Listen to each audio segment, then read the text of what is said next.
Ladies, gentlemen, welcome back to another episode of the DCU Chapter 1 Gods and Monsters discussion series. Now, it is crazy to me because the last episode of this was one of my Christmas uploads, and according to my uploads, it's been essentially around 4 weeks since the last episode, and time just keeps flying by. Like, we were in 2023 Christmas, and now we're a month into basically the new year. And that is just nuts. But you know what that also means? It means that we're also getting step by step much closer to bigger and better DCU updates, with Superman Legacy filming very, very soon.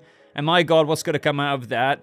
Bigger updates with the Batman Part 2. I'm hoping really big updates on some of the DCU shows, such as castings maybe for Lanterns as time goes on. It's going to be an exciting year as we get a little bit deeper into it. And you guys have sent in a bunch of questions, and I didn't get to nearly enough of them in my previous video. I've got tons of leftover ones, tons of new ones that I want to get to. But let's start with question number 1 here.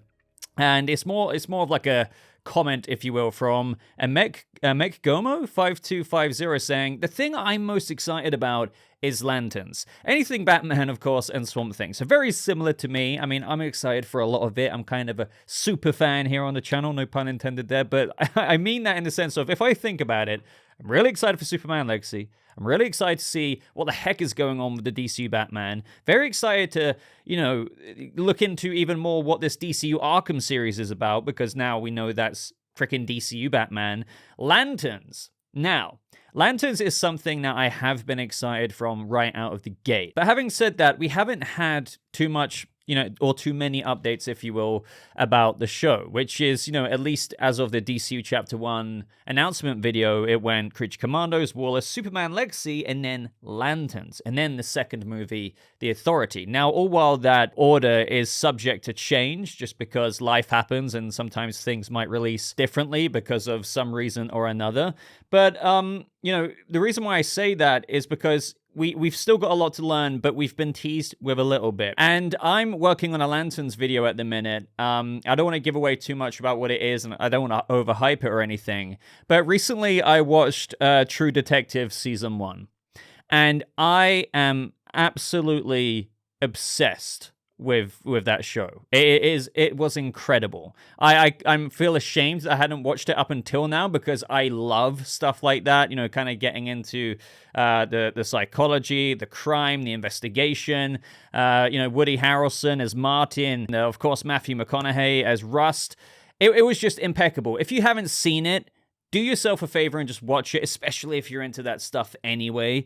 But secondly, watch it because guess what also got described as something being inspired by True Detective, Lanterns. Now, after having seen that, now granted, I'm not going to say like, Hal Jordan and Jon Stewart are going to just be like Rust and Marty in True Detective Season 1. No, and there's a few seasons of True Detective, but I think if you're going to compare something to True Detective, like James Gunn did and Peter Safran, you would probably be referring to the first season, because that is, received by most people as not only one of the best seasons in television ever, but like out of True Detective as well. So when I think about that, I think, my god, because then you consider what else is going on in the Lantern series, and how they're talking about their space cops from Precinct Earth watching over Precinct Earth, and they uncover this ancient horror, and it's like, it's not if there's, the fact that there's going to be a resemblance and an influence, and probably in tone, with True Detective in this Lantern show, and what True Detective explores, and I don't really want to get into detail of that, because of, my god, YouTube would demonetize me in a freaking heartbeat, but let's just say it gets quite horrific in many ways. And who knows really what this ancient horror that Hal Jordan and Jon Stewart stumble across is, but the premise of it, and knowing that Gunn thinks Woody Harrelson's, what I assume Woody Harrelson and Matthew McConaughey's Marty and Rust in True Detective Season 1, and translate that over to this, Precinct Earth space cop uncovering this, ancient horror as detectives series. And not only that, ladies and gentlemen, I need to stress, this will apparently echo out and reverberate into the main overarching story of the DCU. yeah, I want to dig into that in its own separate video. But I am so excited for it. I think it is one of my most hyped things out of the current series that we have right now, and movies, by the way. It's hard for me to choose favorites because I'm a very indecisive person, especially when it comes to things that I am so head over heels in love with in terms of a fandom.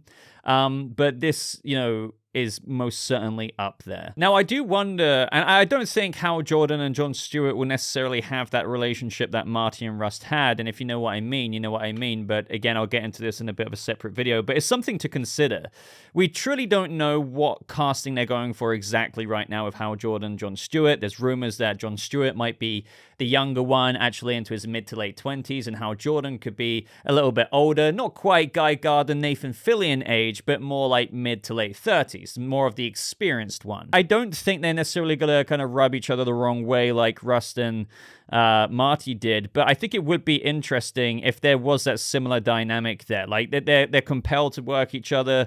They're united in the things and the kind of the things they've seen, but the experiences they have, not only as lanterns. Because don't forget, like, yes, True Detective is somewhat inspiring this series, but they are still Green Lanterns. There's lots of lore to fill in the episodes here. Their own unique experience as lanterns. Is one of them going to be slightly a rookie, maybe Jon Stewart compared to Hal Jordan? But either way, I think whatever this journey they go on, and the fact that I think it's going to have something to do with the main plot of the overarching story of the DCU, and how apparently it's not only going to just be, going into the movies, but it's going to be going back and forth in between the TV shows and movies from extra comments out there, not made in the DCU Chapter 1 announcement video, by the way, but made at the DC press thing they did, where they invited a bunch of journalists over and they took notes. They said things in a slightly different way, and when you kind of open up that door, it adds a little bit of a wider context. So when they go down that rabbit hole, I think this is going to be so compelling. I think it should be quite tonally dark. Then again, they need to be careful about the rating there, because you still want to invite this show to be, or at least have an audience that can incorporate a lot of ages, especially if this reverberates into the larger story of the DCU. You don't want to block that off from, your younger audience. So I'm not expecting like R-rated stuff, but I do think that they can get down like this kind of tonally creepy avenue, and especially when they categorize it as this ancient horror. I can't wait. I cannot wait. And trust me, I'm on a bit of like a high from watching True Detective. I binged it so much.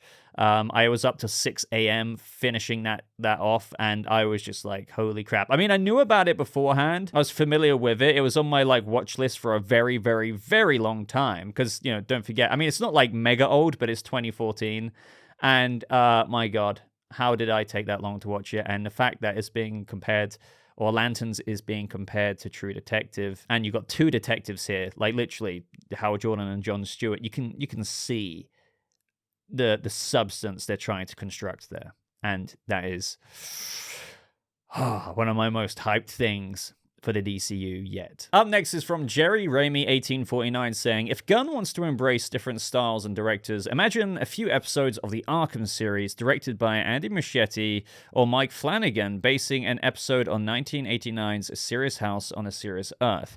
Now, this comment kind of reminded me to think about, like who is actually going to handle it? And obviously it kind of makes sense, if Andy Muschietti is directing The Brave and the Bold, granted he's most likely not writing it, and they're going to probably try and hire a very good writer to obviously handle The Brave and the Bold and, hopefully make it more well-received than The Flash. I guess it would make sense if Andy Muschietti is directing The Brave and the Bold that he would handle potentially the DCU Arkham series. But at the same time, I'm quite doubtful because, with that logic, you could say, Matt Reeves, right, would be directing the Penguin. But no, he's very much so involved in the creative process because the Batverse is his baby. But he's not directing it, per se, if you know what I mean. So then again, with that being said, maybe he won't be, but obviously you've got to kind of have this collaborative effort, just like what I've said before with, how we have Matt Reeves himself pitching the DCU Arkham series. I think he's going to pretty much be one of the foundation from there on up,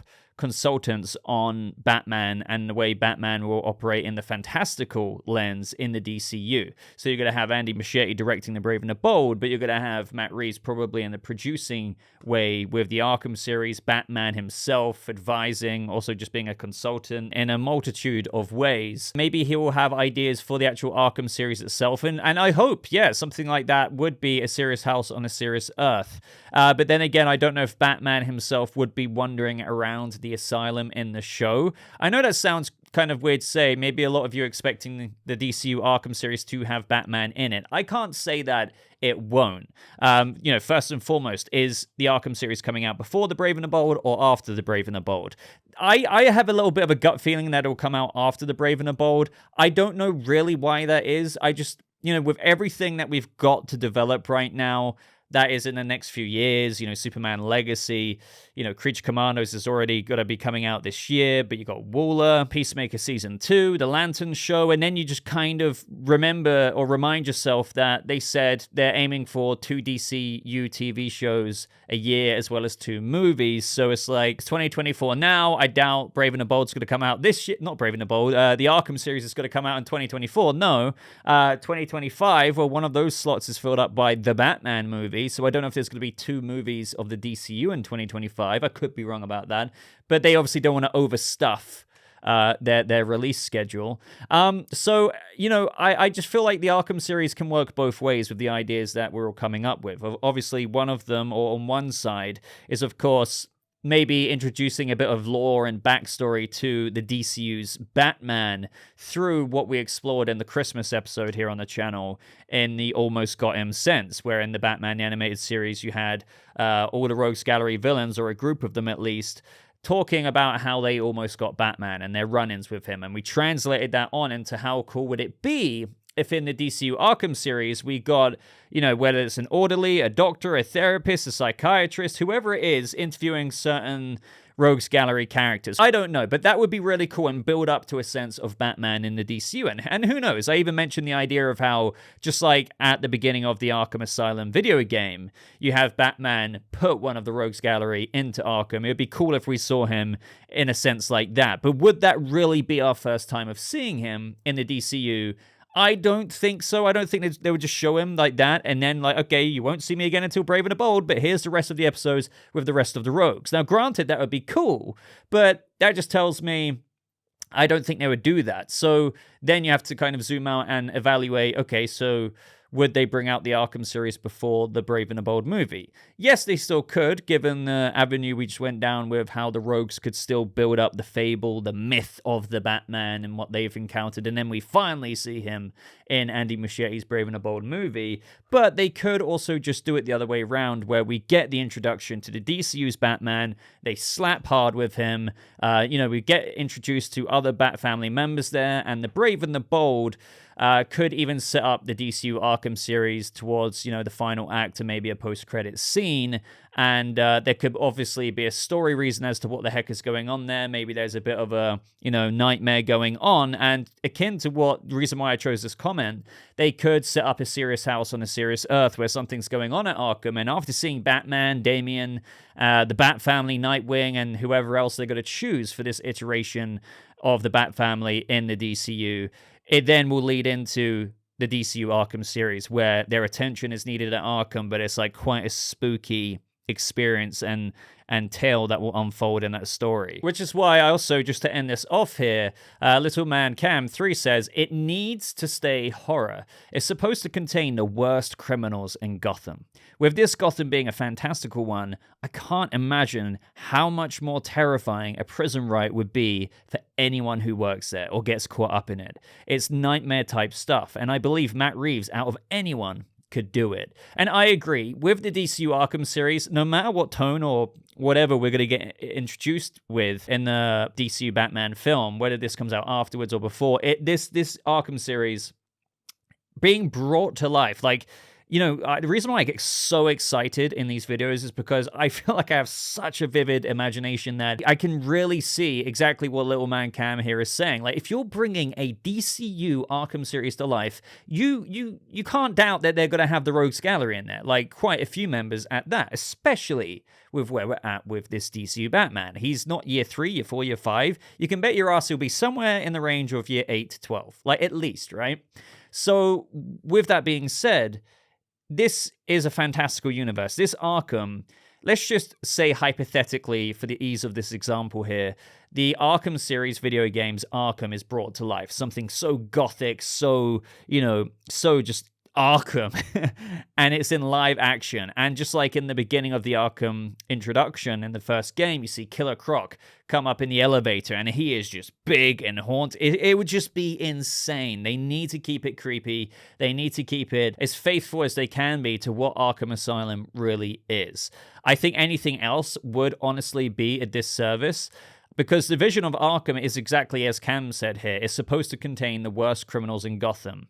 And as he said, if you're an orderly or just some kind of worker there, a doctor or whatever have you, it must be the most terrifying thing for the idea of some of these Rogues Gallery villains to escape. So I want to feel that dread and the severity of what it means to walk down the halls of this Arkham Asylum in the DCU Arkham series. And I think this is also why, even if Batman doesn't have too much to do with the Arkham series itself, depending on if it's a prequel, I think if it comes after the movie, I think we can most definitely assume Batman or certain Bat family members will pop up in it for one reason or another. But my point here is that I want to feel the atmosphere. And again, I don't want to get my hopes up too high for like such a visceral tone that I'm kind of talking about here, because this is DCU Batman. They want everyone to kind of be able to see this. They want everyone to somewhat be able to follow it if they want to, even though I don't think, and we've spoken about this before, that everything will be necessarily required watching. It might just be kind of, hey, here's a perk, here's like a bonus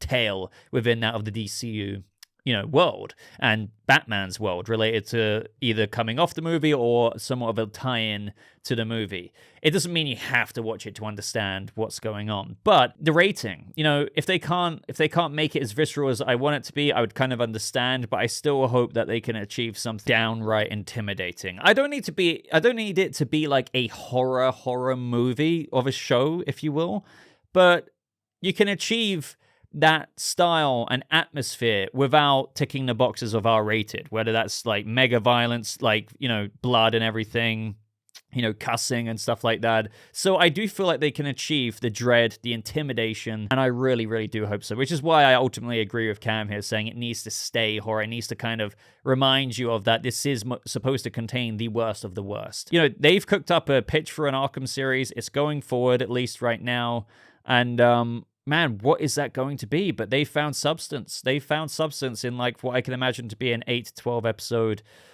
possible limited series of Arkham. And my God, what's that going to be like in a fantastical DCU? Up next from Denzel Madison 5843 saying, speaking of a detective story, it would be cool if Gunn reintroduced Watchmen and Matt produced it or directed. So the reason why I wanted to talk about this is, I think I've seen people have mixed opinions on Watchmen and if it should be included in the DCU or kind of left aside or whatever. But the reason why I want to talk about this is because I believe it was a while back, but James Gunn expressed that his favorite comic book of all time is none other than Watchmen. Now, I don't want to get ahead of myself. Just because James Gunn has like his favorite story and favorite comic, and it's the Watchmen and, the Watchmen characters, so to speak. I guess that doesn't necessarily mean they're his favorite characters, but the favorite comic. It doesn't mean necessarily that he's going to put the Watchmen in the DCU. But it's also kind of easy to go down that avenue, be like, well, he's the head of DC Studios, and maybe he could do that. But the way I think of it is that I would like to see that happen, but not right now. Not right now. The best analogy or comparison I can give you, maybe not exactly like this, but think of the MCU, right? We've had like year 1 to year 10, we've had Endgame, Infinity War, the death of Tony Stark, we've moved into the next phase, and so on and so forth. And we still haven't had X-Men or Fantastic Four, right?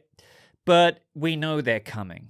They're almost like you can reach them. but they're not here just yet. But it's taken that long for them to arrive. And hopefully that future is bright. Hopefully we all really enjoy that and it's done justice. I kind of look at Watchmen in a similar way, just in the sense that I think Watchmen can come in and they could be in like DCU year 11, 12 or whatever, right? But I'm not saying at the same time it should take as long as it's taken to get X-Men in the DCU or Fantastic Four, in the MCU. I think maybe Watchmen could come in a bit earlier, maybe around year 8, year 9, year 10, somewhere right towards the end of the 8 to 10 year plan. It just needs to be done properly. It needs to be done justice. It needs to be carefully considered given the characters that are in it and how they play important roles just in the grand scheme of things. And you need to blend that lore in with the mainline DCU lore that they're going with Superman Legacy and, Nicholas Holt's Luthor and the Lanterns, this ancient horror, like what's being established there? How does the Watchmen come into it? Then you've got the whole Doomsday Clock aspect, and will they be coming over from the Watchmen universe? And that's something I'd actually maybe prefer to see happen in terms of a multiversal-esque event. Like, okay, we don't need a crisis, we don't need anything like that. How about we actually bring the Watchmen over at a somewhat endgame DCU Chapter 2 plan and maybe pursue something down that path? Up next from Exo Wave, asking something that is plastered around the place quite a lot. And that is him saying, do you agree Jensen Ackles is almost perfect for Batman? 45, he looks young enough but old enough to be fully trained and have all the Bat family, right? He's 43 when he meets Damian in Grant's run. He's only 6'1", though a couple of inches short. My opinion on this is, don't get me wrong, Jensen Ackles looks the part. I do think in the DCU they're going to make Bruce Wayne, around 36. I've said this countless times. Even though, in Morrison's run or in the comics, by the time Damian comes in, he should be older than like mid-30s. But as I always say, guys, I need to get like a little community merch thing going here. I've said this for years as well. Adaptations don't copy and paste. I need to get that shirt made. So all I mean by that is if they made Bruce Wayne 36, 37, maybe even 35, it could still work with him having trained Dick, Jason, maybe even Tim Drake being in the fold. They can just adjust some things, which I don't think would alienate hardcore fans too much. Let's just say instead of training Dick Grayson for 6 years, it was like 4.5, 5 years. Jason maybe died only after a year instead of 2 years. You can kind of compromise and still have the Bat family be involved to make him a little bit younger. So I do think he's going to be around 35, 36, 37-ish, right? But yeah, as you said, Jensen Ackles looks like he could play late 30s still.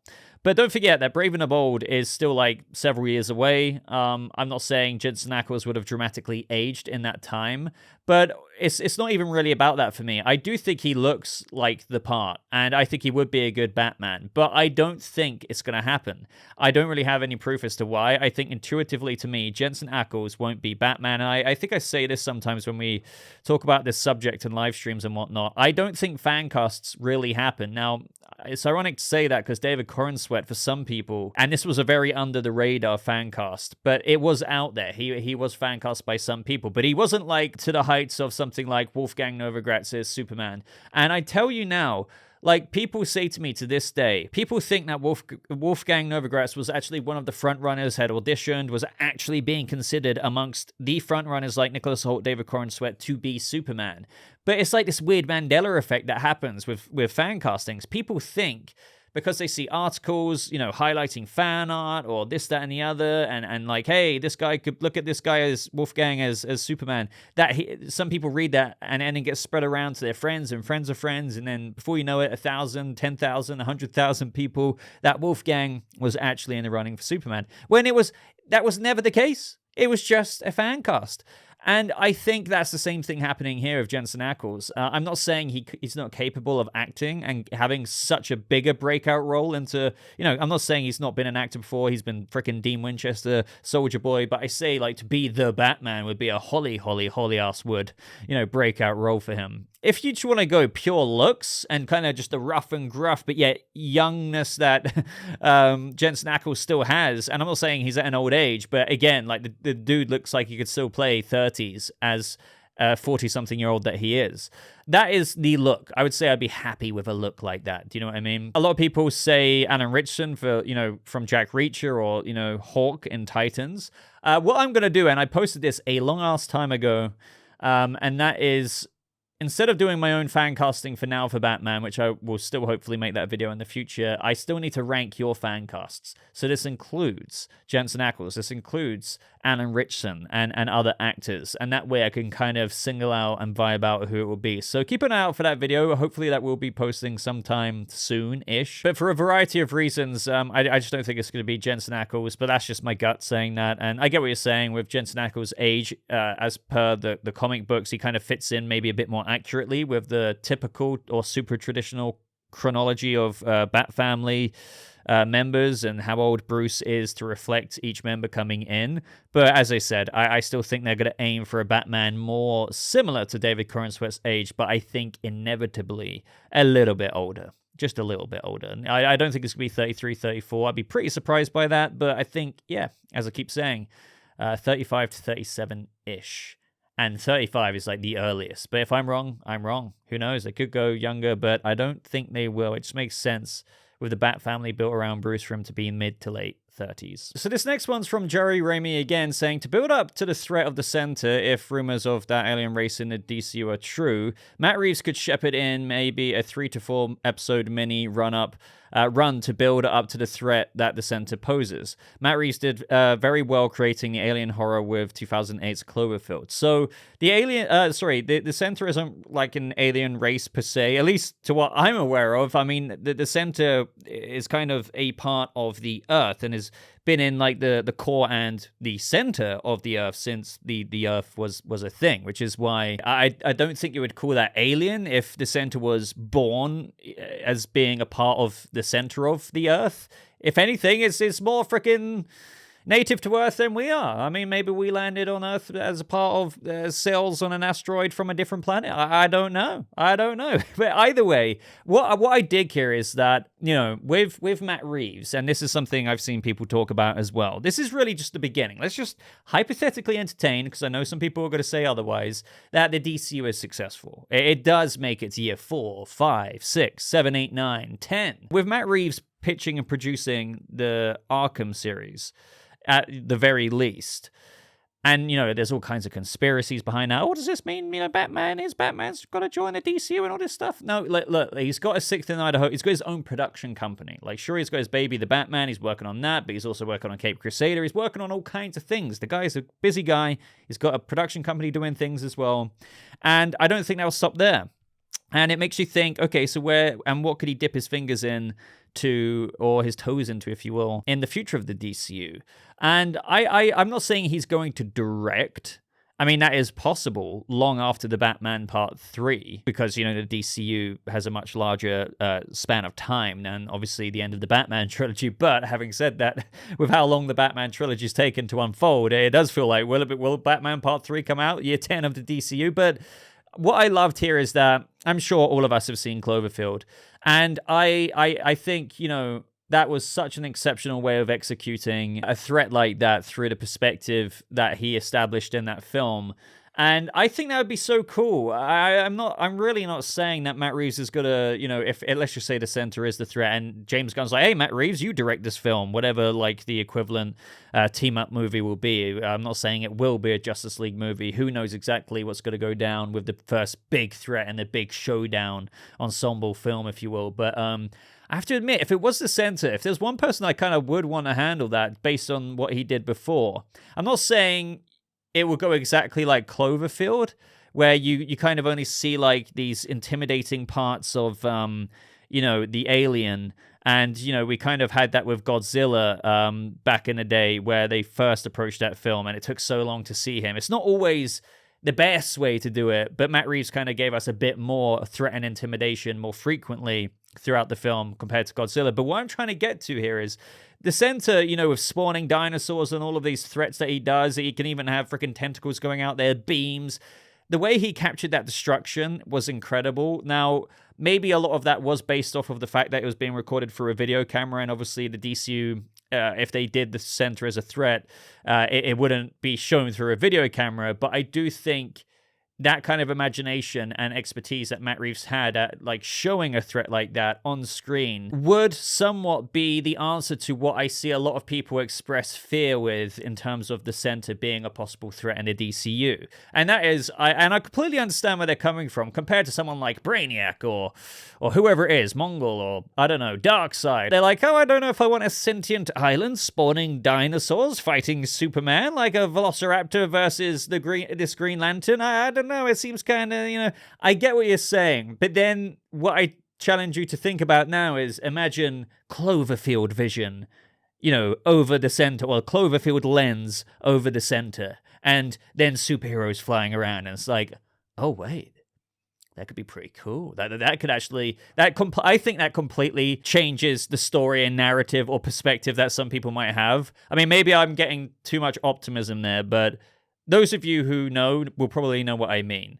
But again, that would probably, if not require Matt Reeves to do it, at least somebody who would be, let's say, the upcoming director and cinematographer and everything for the Center's movie and conflict, it would require them to be inspired by Cloverfield. But yeah, just a bit of a side ramble there. Obviously, the Center hasn't been confirmed to be the main villain at all, but let's just say and hypothetically assume it did turn out to be true, and it's being teased in Creature Commandos to begin with, according to rumors, like Dinosaur Island could be a setting in where the team is at. I would say right now, yeah, I would love that Cloverfield inspiration as to how to execute the kind of, kaiju-esque, like, serious, intimidating threat that it is. That would be the best way of looking at it when I say I have faith still in a threat like the Center. And if you're one of those people who are like, oh, I don't know, look at it in that lens. And if you haven't seen Cloverfield, do me a favor and watch Cloverfield and then imagine the Center. And that's like, oh.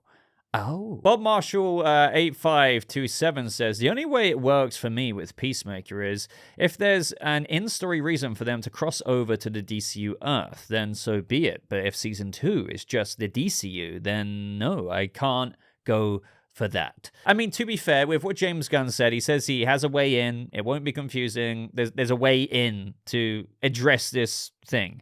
But I don't think I personally require, and I'm not saying this is the example that you were talking about, but I don't need, like, Peacemaker and crew to have, like, a little round portal summon in front of them, and they're like, let's hop in, and now we're in the DCU. I don't think it's going to be that crazy. I've said this time and time again, but Peacemaker Season 1's continuity quite literally works. Everything in it, pretty damn sure, like there's Green Arrow jokes, but all of that still works in the confines of, just if you just still make the Season 1 DCU in terms of the plot they had. The only thing that they need to retcon is the Justice League. When Peacemaker's carrying Harcourt at the end, and then the Justice League turn up late, and he calls them a bunch of idiots or whatever, that field could just be empty. That's literally it. Like, that, you can just retcon that. I don't know. Think Shazam. Somebody gave this example, and I thought that was great. Because of Flash, even though it came out before the Flash, when they did that, like, little flashback, they were in the new suits in the old scene at the end when he broke the staff. Does that make sense? Like, it's like something that doesn't need to be addressed, in my opinion. Even though James Gunn is saying that there is something that they're going to do to address it, I don't think it's going to be that big, though. I think it's going to kind of be low-key, but be like, oh, okay, that kind of does make sense within the lore of DC. I'm not saying Batmite's going to pop in and just be like, see, this is actually different. And, Peacemaker might be like, what are you on about? I don't know, but I don't think they need to make a big deal out of it. Practically everything in Peacemaker Season 1 works. The butterfly invasion can still happen. Amanda Waller being there, and, obviously we have, Amanda Waller's daughter in it. That still works. Waller's still in her own Waller show. Viola Davis is being kept on. I'm trying to think of other things. Vigilante, like, everything works. Everything, apart from that Justice League scene at the end. If you have any idea about what James Gunn is going to do with the way he says there is something like the Peacemaker Season 2 will address it in some way, shape, or form, let me know down in the comments below. Up next from Starvin Jackalope here saying, I saw Ending Battle was part of the inspiration for Legacy, as well as Brainiac and Birthright.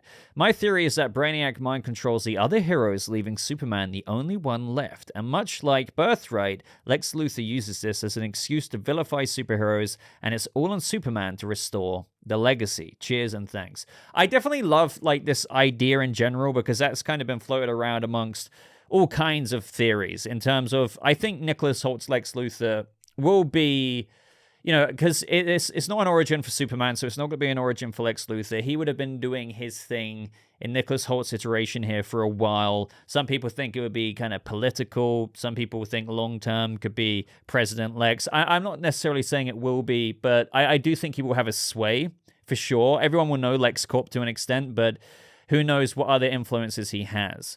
And I do think, I'm not saying Brainiac, and we have entertained, and I do recommend checking out I think it was like 8 potential big bads of the DCU that they could genuinely go with, and we covered Brainiac. And let's just say Brainiac is a threat, and maybe one of the threats that is being built up in Superman Legacy. It could be the main threat, but it might not be over there is all I'm saying. And I've said before, I don't want him to be like a one-punch villain and then just bested there. But it could be a pretty damn cool idea with what Starvin Jackalope is saying here, with how Superman Legacy, if anything negative goes wrong with heroes, and I think another reason why I love this, just to interject on my own point here, is that clearly they're going for some kind of perception and optics of heroes in the DCU, because you've also got the Authority, and there's no way James Gunn isn't kind of going for some kind of undertone with what public perception of heroes is like when you have a movie surrounding that and those heroes, and where they do kind of anything by any means necessary, and that's going to rub Superman the wrong way, and what will this mean? And yeah, like, who knows? Who knows what they're going to really achieve? But I'm kind of going all over the place here. But I think somewhere in all of this, if you're going to tear it apart, there's some truth or grains of truth that people are cottoning onto. And that's true, yeah. Like DC, even the Superman social media pages have like a kind of, hey, start here, the comics that inspired the upcoming Superman Legacy. And the comics are indeed Birthright, All-Star Superman, Superman Brainiac, and Superman Ending Battle. Now, what I might do is make a video going over the plots and summaries of each of the influences that's at least been acknowledged by Gunn so far, and maybe try and extrapolate some kind of meaning and vibe of what could be going on in Legacy, or if at the very least just recapping those stories, and so no matter what out of it, we kind of see, okay, if we kind of combine all of these ingredients together, what kind of recipe could we get? But the whole Brainiac thing, I think people have wanted Brainiac for a long time. I still don't know if we're going to get him in Superman Legacy. I mean, I hope that we do. That would be really, really cool. I think no matter what, Brainiac can be teased in one way or another in the early DCU.